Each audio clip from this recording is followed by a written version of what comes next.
In the July 2017 edition of What's New Massachusetts, travel back in time and take a pub crawl to Boston's historic taverns. Learn about the city on the hill's weird history from Brooke Barbier, author of Boston and the American Revolution, A Town versus an Empire. She's the founder of the Ye Olde Tavern Tours, which offer a spirited journey to the historic sites and taverns along the Freedom Trail and Fenway Park. What's New Massachusetts? Here are your co-hosts Sam Baltrusis and Sharon Fillyaw. And welcome to the July edition of What's New Massachusetts. My name is Sam Baltrusis. I'm an author and journalist. Joining me is my lovely co-host Sharon Fillyaw. Hey Sam, how are you? Hey, doing really well. So we're talking about Boston. Yes, and we have a wonderful guest, Miss Brooke Barbier. She's amazing.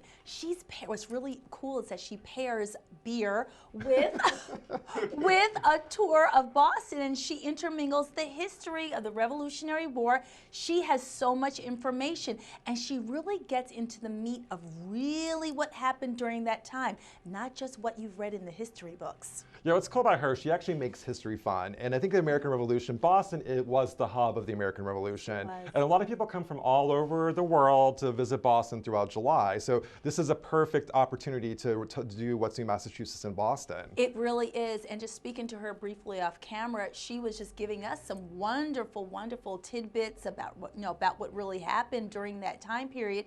And it's fascinating, and she really loves what she does. So it'll be great to talk to her. I'm talking to Brooke about her book, Boston and the American Revolution, and she's also a fellow author I write for the History Press, and her book is with the History Press, and I'm real excited about this book because it makes the American Revolution, like the history behind the American Revolution, fun. And she really goes into characters that we don't know a lot about. Some of that we do, but she shines a different light on those characters. She really does. And I'm going to speak to her about her tours, the tours that she does, which dovetails nicely with her authorship, because she takes people on a walking tour, kind of explains to them about what happened in certain areas, answers questions, and gives background that's not totally disclosed, when you learn about this in history class. Brooke, her history, it's a lot of fun. And I love the fact that she uses beer to lure people in. She does. Once they come into the taverns, they learn a lot about American history, and that's my passion as well. Yes, and what's really interesting is that we're going to talk briefly about the role that taverns play during the Revolutionary period. It was a really great meeting spot. And what's cool, what is old is new again. So we actually have a lot of microbreweries popping up throughout the Boston area. And one of those places that we visited recently, last year actually, was Idle Hands in Malden. Right, so Idle Hands is a microbrewery that's in Malden, and we're going to take a look at that interview right now.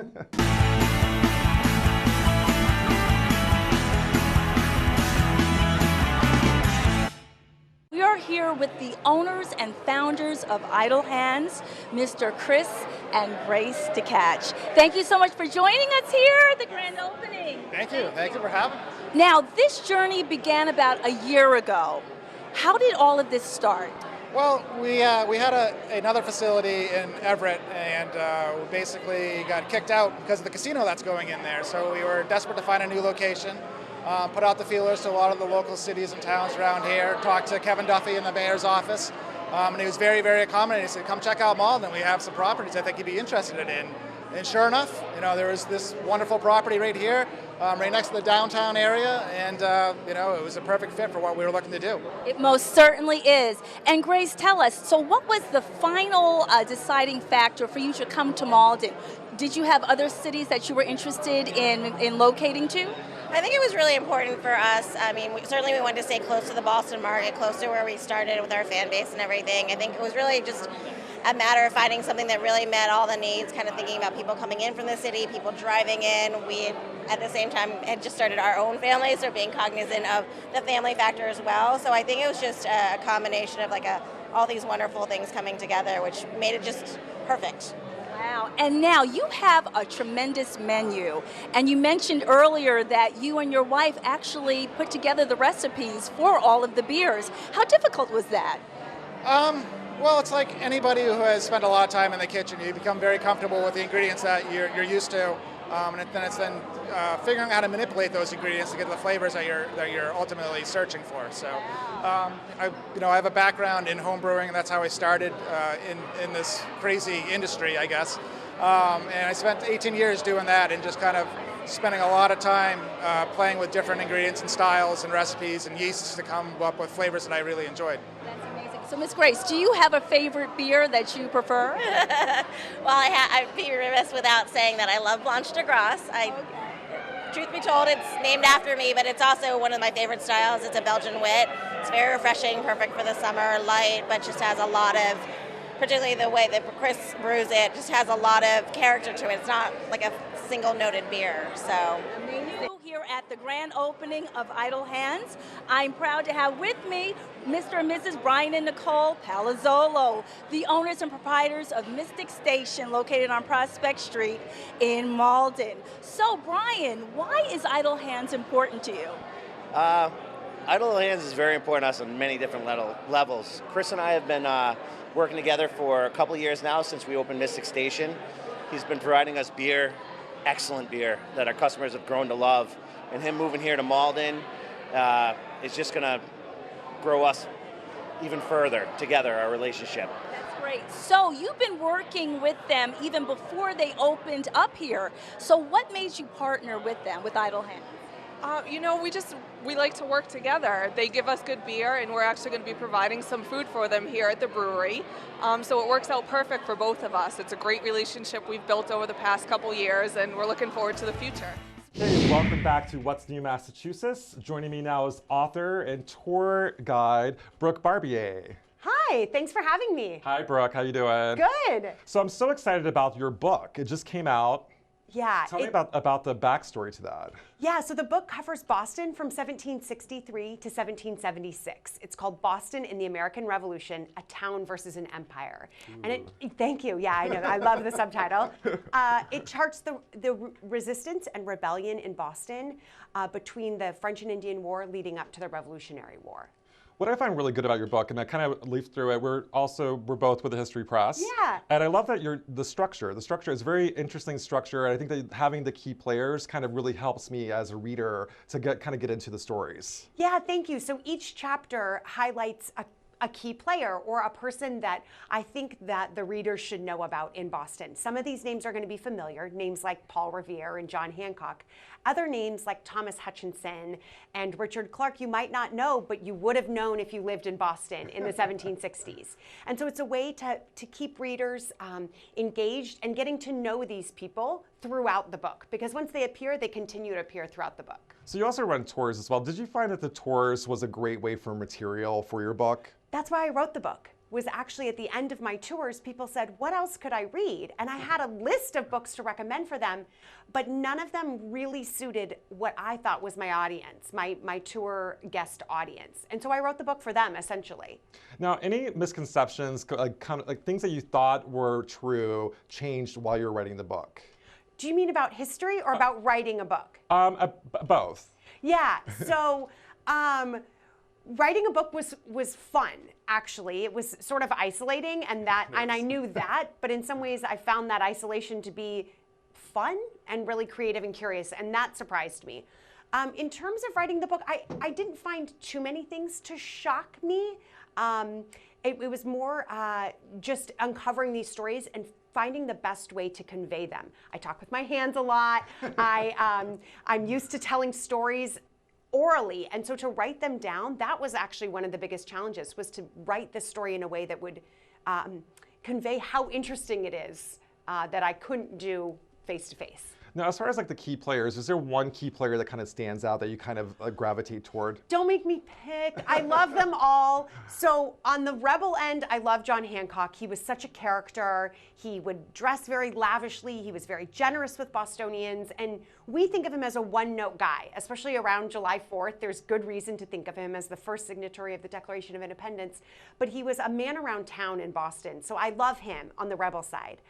On the loyalist side, it would be unpopular to say this in the 1760s, but my heart breaks for Thomas Hutchinson. He, to me, is a really sympathetic figure. He remained loyal to the British Crown, and and it cost him his job, and it cost him his homeland. He traces his roots back to the 1630s in Boston, and he was banished from Massachusetts forever. And that I find sort of heartbreaking. So my heart goes out to Hutchinson too. The thing that I got from your book was the sort of the slow build, because we think that the Boston Tea Party or the Boston Massacre were the beginnings of the American Revolution, and you really pointed out that it was a slow build. Yeah, and that's one thing that we sort of sometimes think, oh, well, this is what started it all. Okay, no, this is what started it all. But what started it all was when shots actually began to be fired in Lexington. But what I find so compelling about history is these are humans, just like me and you. Even though we see them in a different way today, we look back and we see them in a different way. But these are people, and oftentimes men, who were improvising. They didn't know what was going to happen next. They didn't know how Parliament was going to react. Parliament didn't know how colonists were going to react. So for a period of 10 years, 12 years, you just sort of see this dance between these two groups that ultimately results in war, but it could have gone a totally different way. Now, do you feel like I know growing up and like reading about American history that we really focus on the patriots and the rebels. Do you find it's important for us to focus on the other side as well? Yes, because there's two sides to every story, right? We say that all the time. Oh, there's two sides to every story. But the loyalists, there were loyalists in Boston, and they were typically some of the richest people in Boston. And so these are important voices that we need to hear. And in some cases, the loyalists were mistreated. One of the loyalists suffered what was called Hillsborough paint, and he had his house covered in feces and urine. Oh my gosh. And that was named for Lord Hillsborough in England. But I mean, that's a nasty thing to do. Not just mean, but that's a gross thing to do. So in some cases, loyalists are being mistreated, and so it's important that side of the story gets told too. That it's not a steady march to revolution. It's messy and it's complicated. There was like the mob mentality that existed back then. And it was so the role of the mobs in that era was that was extremely important. Yeah, so mobs and mob violence was actually a socially acceptable way to address your grievances, and that was true throughout the 18th century. And that actually is a tradition that comes from England. So they were being good British subjects, following in their forefathers' footsteps by violently rebelling. It's only when it starts to lead to more spirited violence more consistently that it starts to become, for Parliament, more of an issue. Because in some cases, Parliament thinks, oh, this is just the usual violence. But it's not. Right. But we don't know that yet either, right? It's, again, these people are improvising. They're using tools that they've used for decades. And then it becomes something bigger as this sort of tension builds. Well, it's something that I studied also as historian of the Salem witch trials of 1692. It's very similar. It was a mob hysteria that happened throughout Salem. It also happened in Boston too. There were people that were accused of witchcraft in Boston as well. Yeah. So you find that if one person, I mean, these are humans, and the best way that I can say it is that people are reacting the way humans today might react. They might react jealously, or they might react fearfully or aggressively, and that's what happened on the streets of Boston in the 1760s. So the whole tar and feathering actually did happen. Oh, that happened. Oh yeah. My gosh. Oh yeah. Now, what I want to say, one sort of thing to clear up is that it's not hot tar. If you think of like paving a street and you smell tar, it's not scalding hot tar. It was more warm tar. Still not great, but not scalding hot tar. Warm tar, enough to lift flakes of skin. I mean, it could take off a top layer. But and then covered in feathers, and typically you were then paraded around through Boston or whatever colonial town to further embarrass you. Tarring and feathering wasn't so much meant to hurt you physically as to embarrass you. There was a lot of cautionary tales or humiliation back in that era. They wanted to use you as a cautionary tale if you defied the status quo. Yes, and that's especially true in the 17th century when the Puritans have a strong hold. And then even in the 18th century, shame was a powerful motivator, or they thought. So we're actually going to watch the trailer to your book. Oh, yay! I'm so excited. So, yeah. Brooke Barbier. Boston in the American Revolution, a town versus an empire. is a story about the ordinary people of Boston who lived in an extraordinary time. The book covers the years between 1763 and 1776 and charts how Boston ultimately entered into war with the British Empire. I'm Brooke, the author, and I'm excited to reintroduce you to events and men you've known about for decades, including the Boston Massacre, the Boston Tea Party, Samuel Adams, and Paul Revere. But the book will also introduce you to lesser-known events and men, including those who remain loyal to the British Crown. These men include some of the wealthiest and most powerful men in Boston, and even a spy who plays both sides. Together, they form a picture of a town struggling to adjust to changing political circumstances. Both sides rebel, enforce, improvise, and fail for more than a decade. At the end of each chapter, you'll learn about what Boston's revolutionary historic sites look like today. These places include Old North Church, Paul Revere's house, and my favorite, the Old State House. I hope you'll visit and explore these sites. So grab your copy and immerse yourself in one of the most pivotal places and times in our nation's history. I'm Brooke from Boston's History in a Minute, and today I'm in a very historic tavern, the Bell in Hand on Union Street. The Bell in Hand has been continuously operating since 1795, although this isn't the original location. The Bell has moved around Boston in its 2 centuries of existence. It was originally founded by Boston's last town crier, Jimmy Wilson. He named the tavern after his profession when he carried a bell in his hand and brought news to the town of Boston. The sign that hangs today in front of the Bell in Hand is very similar to the original sign from 1795, although that sign didn't have words on it. That's because literacy rates were much lower in the 18th century than they are today, so people instead relied on pictures to tell them where they needed to go. People knew if they found the bell, they could find a beer. See you soon for more of Boston's past. And we're back with Miss Brooke Barbier. We were speaking with my co-host Sam about your book, and now we're going to talk about your wonderful tours, Ye Olde Tavern Tours, that you hold throughout Boston. Can you tell us a little bit about that? Yeah, so at Ye Olde Tavern Tours, we believe that beer makes history even better. Yes. And so we walk along the Freedom Trail. We see sites from the American Revolution in 17th century Boston, and then we stop at 3 historic taverns and have a local craft beer in each. That sounds like so much fun. Now, one of the taverns that you mentioned back from the 17th century was the Green Dragon Tavern. Can you tell us about that? Yeah, the Green Dragon Tavern is the iconic tavern in Boston. It was founded in the 1660s, and we really see it rise to prominence in the 18th century. That's because this is where rebels met throughout Boston to talk about planning the Boston Tea Party. They also talked about the movement of British troops when they were trying to monitor them when they thought, the British might attack us. That happened at the Green Dragon Tavern. It was also Paul Revere's local spot. I mean, this was his bar. It was right around the corner from his house in the North End. And so this was his tavern. This is where he went. And this is where John Hancock would go, Joseph Warren, Samuel Adams, these other revolutionary leaders. So it's very interesting. This particular tavern was around for a very long time. So the sociological impact was profound. This is where people went to find out the real news about what was going on. That's right. And so taverns at this time were a great place to convene. You could go and get something to eat, get something to drink, right, but also you would hear the local news. And this often took place by someone in the tavern reading a newspaper aloud. Not everyone could read at the time, and so this functioned in some ways like having a CNN television on in the back of a tavern today.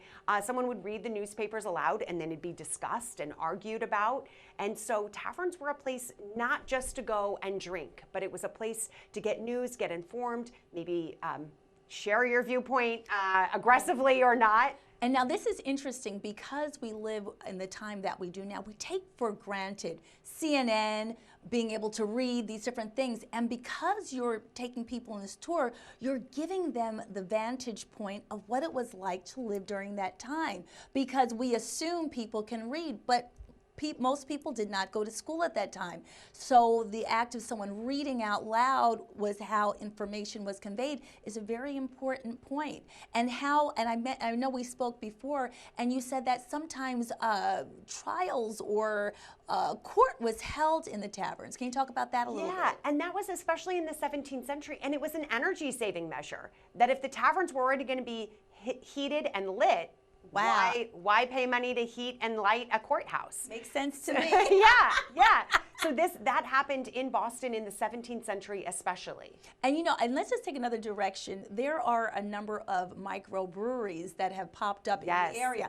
And it's very interesting. What do you think these new establishments can sort of take from these taverns of yore? Well, that's a really good question. And I think one thing that beer does is unites people. It gives something for people to talk about over a beer. That's an expression. We can have a beer or talk about it over a beer. And so that was true for taverns at this time, and it's true for these delicious microbreweries today, that it's a way to unite people and bring them together. It's so interesting, and how taverns at that time really were the foci of news, entertainment, lots of other things happening. Now I want to get a little bit of trivia from you. Now, I know you know all about history.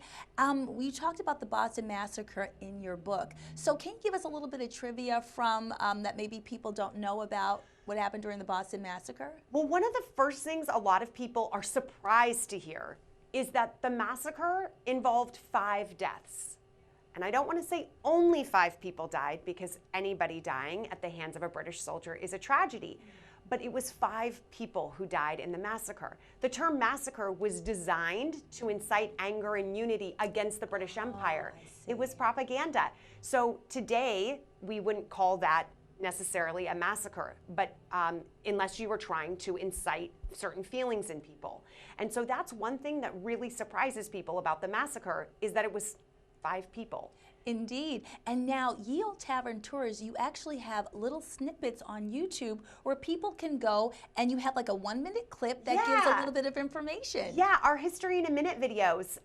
They're literally history in a minute, which is as much of history as some people can handle, 1 minute. But it covers the 4 centuries of Boston's past. So from 1630 to the present, not just the American Revolution, and it covers buildings and people and events.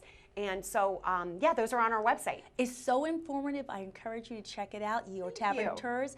Brooke Barbier, much continued success. Thank you so much for coming. Thanks so much for having me. Thank you. It's time for Boston's History in a Minute. I'm Brooke, and today I'm at a really important site in this city's history. It's the site of the Boston Massacre. Around 9 o'clock at night on March 5th, 1770, a crowd of between 60 and 200 men gathered in front of the then Customs House on King Street, which is in this area behind me. That crowd began threatening the lone soldier guarding the Customs House, so 8 soldiers came to his aid. The crowd was then throwing objects at those soldiers, including rocks and snowballs. And they were taunting the soldiers to fire their muskets. One of the objects thrown hit one of the shoulders of a British soldier, and in hitting him in the shoulder, his gun discharged into the crowd. When he fired his gun, the other soldiers also fired into the crowd. At the end of the shooting, 3 men lay dead, and 2 died later of their wounds. This became known by rebels as the Boston Massacre, although that was a bit of a propaganda effort.